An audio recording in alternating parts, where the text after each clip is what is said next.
Hello friends, welcome to my YouTube channel IAS gateways. इस video में IAS 456 के codal provisions को detail में कंसेप्ट के साथ डिस्कस करूंगा। ये सीरीज का पार्ट 59 वीडियो है। पुराने वीडियोस के लिए आप यूट्यूब चैनल की प्लेलिस्ट पर जाकर देख सकते हो, और जो उनके पीडीएफ्स हैं वो आईएएस गेटवेज का जो एंड्रॉइड का ऐप है, इसका डिस्क्रिप्शन मैंने वीडियो के नीचे दिया हुआ है, उसको आप जाकर फ्रीली एक्सेस कर सकते हो। वहां पर स्टडी मटेरियल नाम का एक फोल्डर है, वहां पर जो भी मेरे लेक्चर्स हैं वहां पर पीडीएफ फॉर्म में अवेलेबल है। इस वीडियो में बेसिकली हम बात करेंगे रिब्ड स्लैब, उनके क्लासिफिकेशन के बारे में, और जो हमारे आईएएस 456 के प्रोविजंस है pertaining to the analysis and design of this RCC ribbed slabs. So let's start. सबसे पहले जो हमारा क्लॉज है जो डील करता है, दैट इज 30.1 क्लॉज। ठीक है, दिस क्लॉज बेसिकली डील्स कि हमारा जो स्लैब्स हैं रिब्ड, हॉलो या वॉइडेड स्लैब्स, उनका हम कंस्ट्रक्शन और डिजाइन के लिए हमारी क्या गाइडलाइंस अवेलेबल है वो क्लॉज नंबर 30 में दी हुई है। सबसे पहले अगर हम बात करें कि रिब्ड स्लैब्स हमारे बेसिकली होते क्या हैं, ठीक है, तो वी कैन से, जैसा कि नाम सजेस्ट कर रहा है, इन स्लैब्स को हम कह सकते हैं कि these are the slabs with joist beams. Slabs with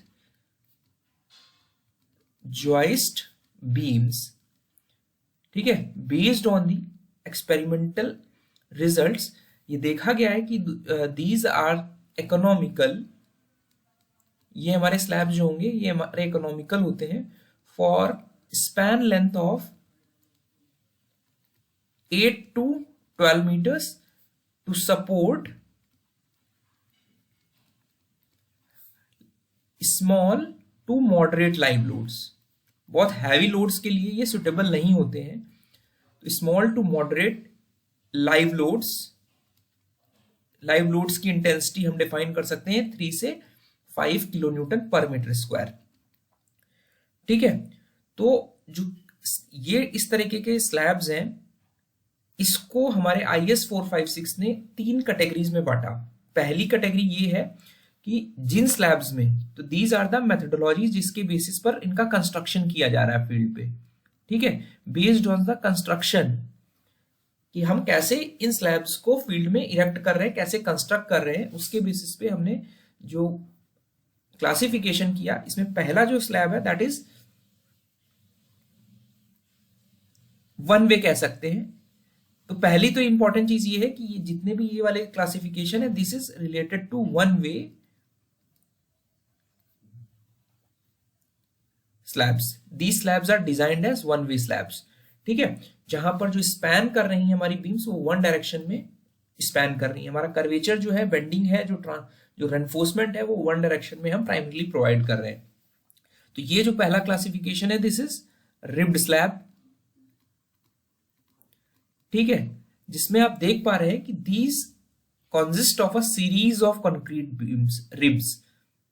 इसमें हमारी रिब्स जो है, तो ये जो एलिमेंट है हमारा, दिस इज कॉल्ड रिब। ठीक है, इसको हम रिब बोलेंगे।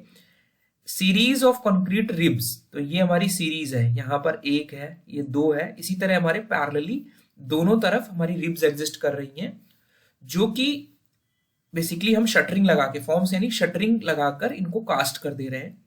तो basically these are cast in situ. Basically आपको करना क्या है, शटरिंग बनानी है, उसके अंदर कंक्रीट को पोर कर देना है। ठीक है, तो जिस शेप में आप रिब्स बनाना चाहते हो उस शेप में आ जाएगी। अगर आप रेक्टेंगुलर रिब्स चाहते हो या टेपर्ड रिब्स चाहते हो, तो आप अकॉर्डिंगली अपने जो फॉर्म वर्क है उसको अरेंज कर सकते हो। तो टेपरिंग का पर्पस ये है कि हम जो फॉर्म्स है, जो शटरिंग है, चाहे वो स्टील की हो या प्लाईवुड की हो या टिम्बर की हो, ठीक है, वो आप इजिली रिमूव कर पाओ, इसलिए हम टेपरिंग कर देते हैं। और जो इसका ऊपर वाला एलिमेंट है, इसको हम बोलते हैं topping, and this is basically the topping slab made of concrete. ठीक है, अब बिकॉज आरसीसी है तो यहां पर हमारा रेनफोर्समेंट रहेगा अंदर। अभी रेनफोर्समेंट हम देखेंगे फर्दर डायग्राम्स में। तो पहला अरेंजमेंट ये हो गया कि आपके सिंपली रिब्स हैं जो एक डायरेक्शन में स्पैन कर रही है, और उसके ऊपर हमारा टॉपिंग स्लैब इंटीग्रेटेड, तो एक साथ हमने कंक्रीट इसमें पोर करके कास्टिंग कर दी। तो पहली कैटेगरी ये हो गई। दूसरी कैटेगरी हमारी हो गई कि as a series of concrete ribs between between ribs हैं, लेकिन उसके बीच में, रिब्स के बीच में प्रीकास्ट कंक्रीट के ब्लॉक्स लगे हुए हैं जो कि स्लैब का इंटीग्रल पार्ट बन जाएंगे जब वो स्लैब कंप्लीट हो जाएगा। And the top of ribs में be connected by topping of concrete, और फिर से कंक्रीट की टॉपिंग है जो कि सेम स्ट्रेंथ की है जो कि रिब्स में यूज की है। यानी ग्रेड ऑफ कंक्रीट अगर M30 यूज कर रहे हैं तो हमारी जो टॉपिंग है वो भी हमारी M30 ग्रेड की है। अब यहां पर डायग्राम से थोड़ा सा समझ लेते हैं कि अगर आप, ये आपका जो स्लैब है, this is basically the hollow blocks, ठीक है। तो आप देख पा रहे हैं यहां पर आपका ये टॉपिंग स्लैब हो गया विद सेंट्रल स्टील मैश। यहाँ पे आपने रेनफोर्समेंट दिया हुआ है, दीज आर द, ये हमारे क्रॉस सेक्शन के रेनफोर्समेंट है जो इस डायरेक्शन में है, and this is the another reinforcement perpendicular to this primary reinforcement, ठीक है। तो अब आपका जो स्पैन है, ये आपकी, ये जो आपको शेड में दिख रहा है, ये शेडिंग जो है, this is the hollow blocks, they can be made up of clay tiles की बनी हो सकती है, या हमारा लाइट वेट कंक्रीट ब्लॉक्स के बने हो सकते हैं। पर्पस ये है to reduce the self weight of the slabs, ठीक है। तो हमारे, अगर हम सेल्फ वेट रिड्यूस कर देंगे तो प्राइमरी फंक्शन हो गया कि इनका सेल्फ वेट हमारे इन स्लैब्स का कम हो जाता है, बिकॉज हम रिब्स यूज कर रहे हैं तो न्यूट्रल एक्सिस के नीचे जो कंक्रीट है वो रिड्यूस हो जा रही है, तो उसकी वजह से हमारा सेल्फ वेट रिड्यूस हो जाएगा, और इसकी वजह से ये स्लैब्स हमारे इकोनॉमिकल हो जाते हैं as compare to solid slabs, ठीक है, जो हमारे सॉलिड स्लैब है। बस डिफरेंस ये है बिकॉज यहां पर हमारा जो फॉर्मवर्क की कॉस्ट है, जो शटरिंग की कॉस्ट है, वो बढ़ जाती है। तो formwork cost is high as compare to solid slabs. ये प्राइमरी रीजन है इन स्लैब्स को यूज करने के, ठीक है। डिफरेंट लेआउट्स में कैसे दिखते हैं अभी हम लोग डिटेल में बात कर लेंगे। तो यहां पर आपने देखा दो रिब्स के बीच में आपके हॉलो कंक्रीट के ब्लॉक्स डाल दिए, ये हमारी आरसीसी रिब्स हो गई, ये वाली पोर्शन हमारी आरसीसी रिब्स है, और उसके ऊपर कंक्रीट टॉपिंग जो इंटीग्रेटेड है। जो पहली कैटेगरी का हमने स्लैब की बात की थी, वो सीरियल नंबर ए में जो बात की थी वो ये थी, ठीक है। अब यहां पे जो स्पेस अवेलेबल थी वहां पर आपने हॉलो कंक्रीट के ब्लॉक्स डाल दिए जो कि इसका इंटीग्रल पार्ट बन गया, ठीक है। तो इन स्लैब्स को हम बोलते हैं हॉलो ब्लॉक स्लैब्स या कोर्ड स्लैब्स, ठीक है। ध्यान रखना है, पहली कैटेगरी आपकी रिब्ड स्लैब हो गई, दूसरी कैटेगरी आपकी हॉलो ब्लॉक कोर्ड स्लैब्स की हो गई या कॉर्ड, ठीक है। थर्ड कैटेगरी जो है आपकी वो हो गई वॉइडेड स्लैब्स की, ठीक है। तो वॉइडेड स्लैब्स में बेसिकली क्या है, आपका इस तरह क्लासिफिकेशन नहीं है रिब्स और टॉपिंग का, सिंपली आपका जो कंक्रीट है उसके अंदर आपने वॉइड्स छोड़ दिए, दीज आर द वॉइड्स, और ये वॉइड्स डिफरेंट शेप के हो सकते हैं, रेक्टेंगुलर हो सकते हैं, आपके ओवल शेप के हो सकते हैं, सर्कुलर शेप के हो सकते हैं, और जो हमारा टॉप और बॉटम फेस है ये कॉन्टिन्यूअस फेस है, ठीक है। कॉन्टिन्यूअस यानी कंक्रीट का फेस है। आपने ये वेट, सेल्फ वेट को रिड्यूस करने के लिए ये इस तरह के हॉलो पोर्शंस छोड़ दिए कंक्रीट में, ठीक है। तो ये बेसिकली जो तीनों कैटेगरी के स्लैब्स हैं अगर हम बात करें, because these are spanning in single direction, ठीक है। तो हम इनको वन वे स्लैब्स की तरह डिजाइन करते हैं। तो ribbed slabs, hollow block slabs and voided slabs, ये तीन क्लासिफिकेशन है हमारे वन वे स्लैब्स के, ठीक है। अभी अगर इसी को और थोड़ा सा एलेबोरेट होकर डायग्रामेटिकली समझ लें, कुछ इस तरह का अरेंजमेंट है हमारा रिब्ड स्लैब सिस्टम में, जो हमारा वन वे फर्स्ट कैटेगरी की हमने बात की। फर्स्ट कैटेगरी में आप देख पा रहे हो दीज आर द स्लैब्स जो हमारे स्पैन कर रहे हैं, ठीक है। ये हमारा अब देख पा रहे हैं कि दीज आर दी रिब्स, ठीक है, जो कि हमारी इस इन डायरेक्शन में स्पैन कर रही, सिंगल डायरेक्शन में। आप देख पा रहे हैं कि यहाँ परपेंडिकुलर डायरेक्शन में, क्योंकि दूसरे स्पैन में हमारे बीम्स स्पैन नहीं कर रही, सिंगल डायरेक्शन में स्पैन कर रही है, और इसके ऊपर आपका ये स्लैब दिख रहा है जिसको हम टॉपिंग ऑफ कंक्रीट बोल रहे हैं, जो इसके साथ इंटीग्रेटेड है, ठीक है। और ये they will behave as a T beam, ठीक है, जो कि कनेक्टेड है गर्डर के साथ, ठीक है। तो ये हमारा एक गर्डर हो गया जिसके साथ ये जाके कनेक्ट हो रही है, ठीक है। तो this is basically the girder जो कि सपोर्टेड है कॉलम के ऊपर, तो बेसिकली अरेंजमेंट क्या है, कॉलम्स है, उसके ऊपर हमारे प्राइमरी गर्डर्स है और उन गर्डर्स के बीच में हमारे ये टी बीम्स एग्जिस्ट कर रही। तो पर्पस क्या हो गया आपका, आपने कंक्रीट रिड्यूस कर दिया स्लैब के नीचे। आप देख रहे हो ये पूरा हॉलो है, कोई भी कंक्रीट नहीं है, तो कॉस्ट हमारा रिड्यूस हो रहा है, सेल्फ वेट कम हो जा रहा है हमारा। ठीक है, तो concrete is cast between those spacing to make those ribs and in this way slabs are also cast and the slab becomes the flange of T beam. तो ये टी बीम का फ्लैंज की तरह बिहेव करेगा। अब on the similar lines अगर आप cross section काटोगे, ठीक है, तो कुछ इस तरह का दिखेगा। ये आपकी बेसिकली प्राइमरी बीम है, जो गर्डर वाली जो जॉइस्ट बीम है वो आपको दिख रही है, जिसमें आपका कॉलम जिस पे सपोर्टेड है। ठीक है, और ये हमारा क्रॉस सेक्शन में आपका कुछ इस तरह दिखेगा, टॉपिंग एंड द रिब्स। अब सिमिलर पैटर्न्स पे अगर हम इन बीम्स को दो डायरेक्शन में स्पैन करा दें, ठीक है, अभी हम सिंगल स्पैन में स्पैन करा रहे थे, अब दोनों डायरेक्शन में हमारी इस तरह की बीम्स रन करने लगे, तो वो जो अरेंजमेंट है वो हमारा हो जाएगा two way ribbed slab system. और इस two way ribbed slab system को हम वैफल सिस्टम बोलते हैं। वैफल्स आपने सुना होगा, बिकॉज ये अगर आप उसको तोड़ोगे तो उसके अंदर आपको कुछ इस तरह का ही मैट्रिक्स अरेंजमेंट दिखेगा। ठीक है, जिसमें बेसिकली इसको हम कहते हैं ऑर्थोगोनल रिबिंग। ठीक है, ऑर्थोगोनल रिबिंग का मतलब है कि यहां पे जो आपकी बीम्स हैं दो परपेंडिकुलर डायरेक्शन में, rows of beams are existing in perpendicular direction. तो पर्पस क्या हो रहा है कि इसकी जो सीलिंग है इसमें हम इलेक्ट्रिकल अप्लायंसेस बहुत अच्छे से इंस्टॉल कर सकते हो, और ये जो एस्थेटिक अपीयरेंस आता है इस तरह के स्लैब्स का वो बेटर होता है as compare to one way slabs.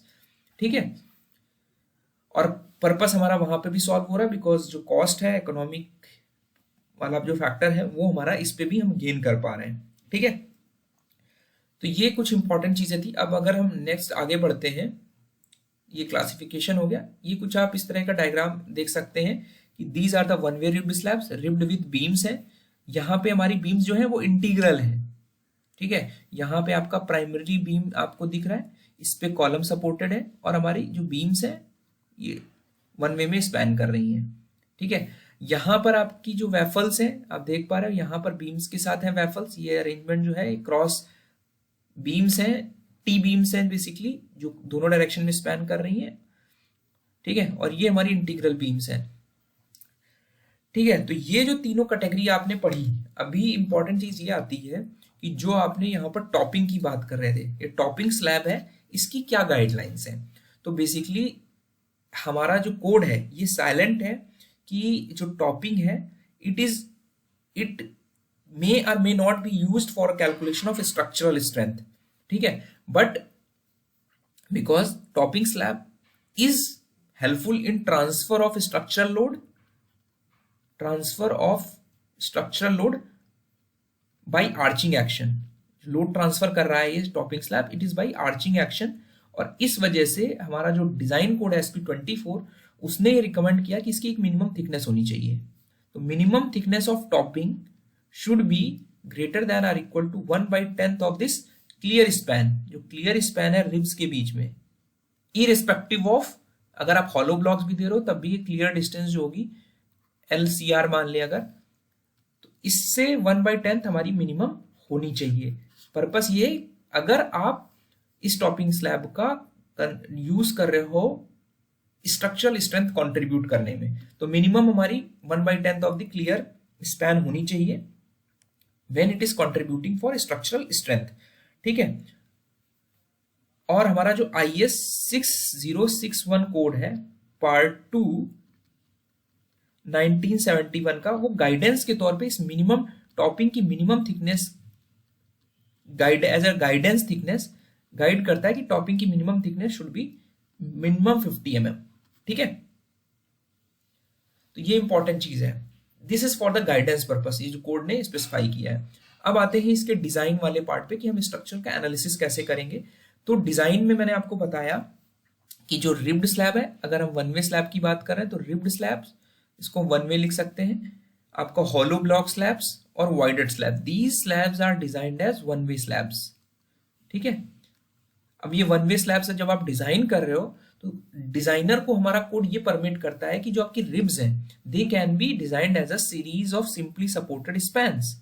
Condition ये है कि वो they should not be expose to severe weather conditions या कोरोसिव कंडीशंस। ठीक है, दूसरा इंपॉर्टेंट चीज ये है कि जो हमारे सपोर्ट्स हैं वहां पर आप रेनफोर्समेंट नहीं प्रोवाइड कर पा रहे हो, बिकॉज वहां पर रिब्स में आपका रिस्ट्रिक्शन है स्पेस अवेलेबिलिटी का। तो इस चीज को ध्यान में रखते हुए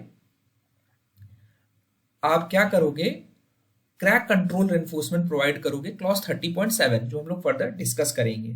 ठीक है, तो इस वजह से बिकॉज हम सपोर्ट्स पे रेनफोर्समेंट नहीं प्रोवाइड कर पा रहे हैं, तो we can design it is a series of simply supported span. तो ये कंसेप्ट दूसरा है। पहला कंसेप्ट ये है कि it can be design simply as a continuous solid slab, पहला कंसेप्ट ये है। दूसरा ये है कि हमने ये अज्यूम किया कि जो रिब्स हैं they R series of simply supported span, जहां पर कब आप सिंपली सपोर्टेड स्पैन अज्यूम करोगे, जहां पर जो सब रेनफोर्समेंट की रिक्वायरमेंट है वो आप रिस्ट्रिक्टेड स्पेस में रिब्स में अरेंज नहीं कर पा रहे हो सपोर्ट्स के ऊपर, ओवर द सपोर्ट्स, तो वहां पर आप क्रैक कंट्रोल रेनफोर्समेंट प्रोवाइड करोगे क्लॉज 30.7 के अकॉर्डिंग, जो कि हम लोग फर्दर डिस्कस करेंगे। तो ये बेसिक कुछ रिक्वायरमेंट्स थी। और जो 2 वे स्लैब है, जो हमने वैफल स्लैब किया, कहा 2 वे स्लैब्स या waffle slab, they are designed as 2 way slab spanning in both directions.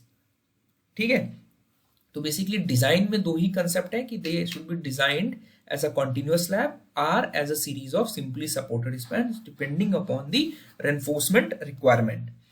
तो ये कुछ हमारे स्पेक्स थे। फर्दर वीडियोस में हम इसके डिजाइन फॉर डिफ्लेक्शन, शियर के प्रोविजंस को डिटेल में और डिस्कस कर लेंगे। So thank you and all the best.